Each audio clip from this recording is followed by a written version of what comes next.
Are you searching for a lucrative investment opportunity? Well, look no further. In this video, I'm going to tell you about 3 FTSE 100 stocks that are paying a whopping 9% dividend yield at the moment. Imagine the potential returns that you could earn from those dividend stocks. Whether you're a seasoned investor or just starting out, why not have a look and see whether these fit within your investing strategy?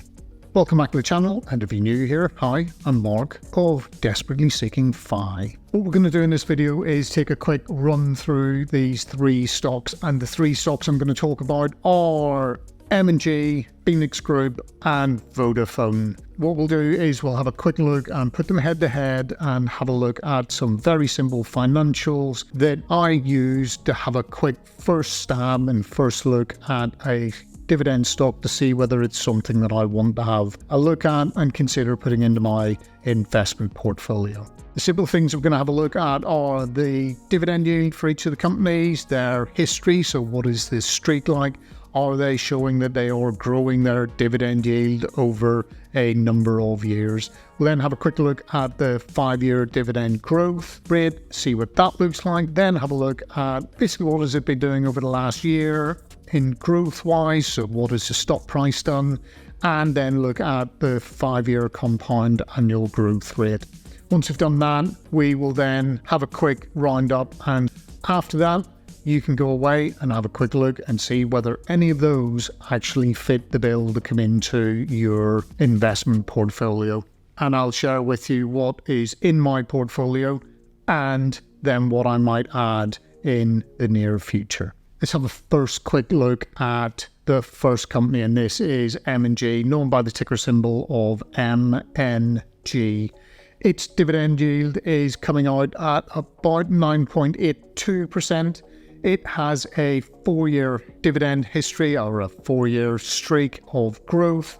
And one of the main reasons behind this is an amalgamation of the old Prudential and M&G Insurance. They came together in 2017 and then basically got floated on the London Stock Exchange in 2019, hence why it only has 4 years of growth.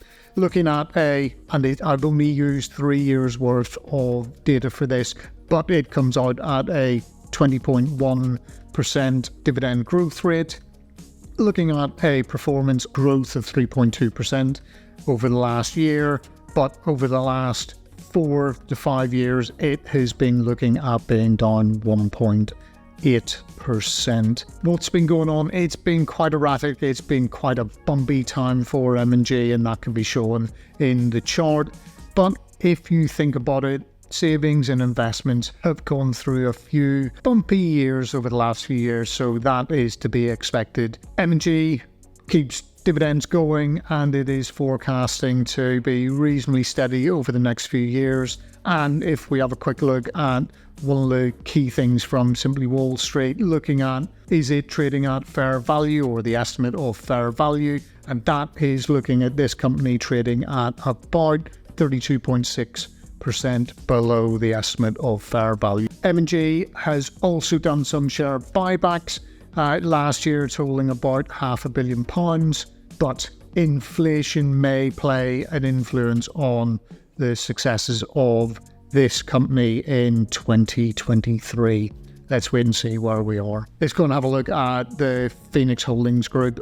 Phoenix Holdings coming in with a dividend yield slightly lower at 9.65%.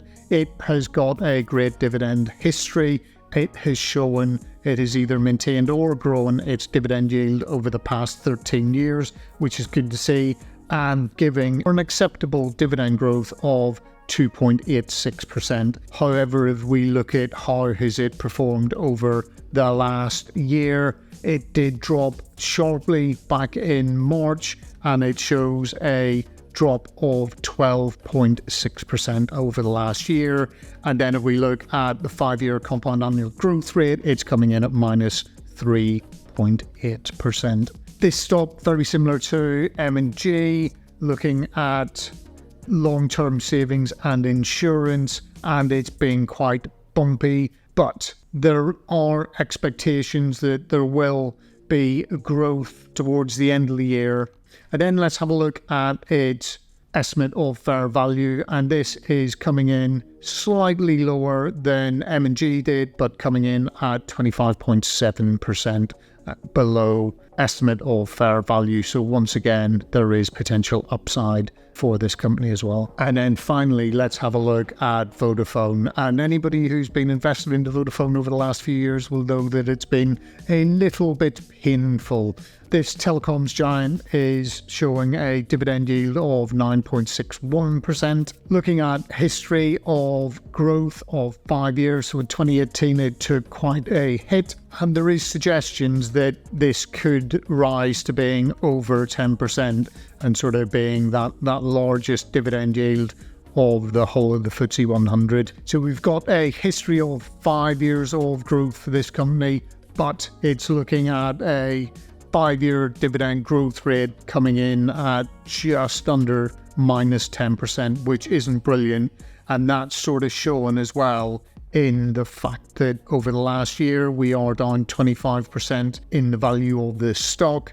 But if we look at it over the last 5 years, that is over 50% reduction in the value of the stock. And that comes in with a 5-year compound annual growth rate of -10.5%. So looking at Vodafone does have a very high capital expenditure rate. There is lots of money needs to be spent in the telecom industry, updating and maintaining all of the fibre and infrastructure for a telecoms company.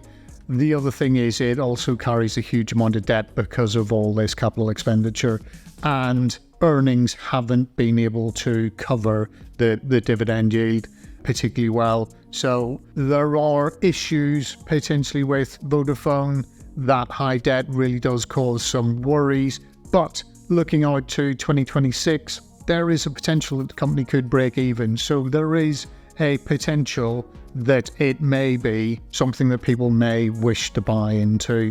But as I always say, have a quick look and do your own due diligence, because some of these companies at this rate, over 10 years, you would basically have managed to cover the cost of buying in, and you would end up sort of starting to see your investment fully repaid by the dividends. As you may know, I do hold Vodafone within my portfolio. It is only a small amount, and currently I am up 4.69% on my Vodafone holdings. So it has taken off a little bit over the last few days, and there has been a bit of growth. As with all of these companies, there has been a bit of an upturn with the value of these stocks and the value of the FTSE 100.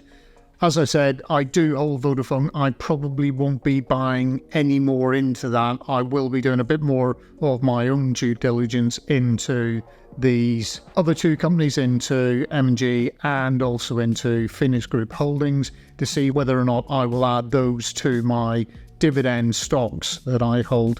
But there are other ways that you could actually get your hands on dividend stocks or be covered by dividend stocks. Why don't you go and have a look at this video that I've done on IUKD, which invests into a number of dividend stocks within the UK. Thanks very much for watching, and I will see you in the next one. Cheers, bye.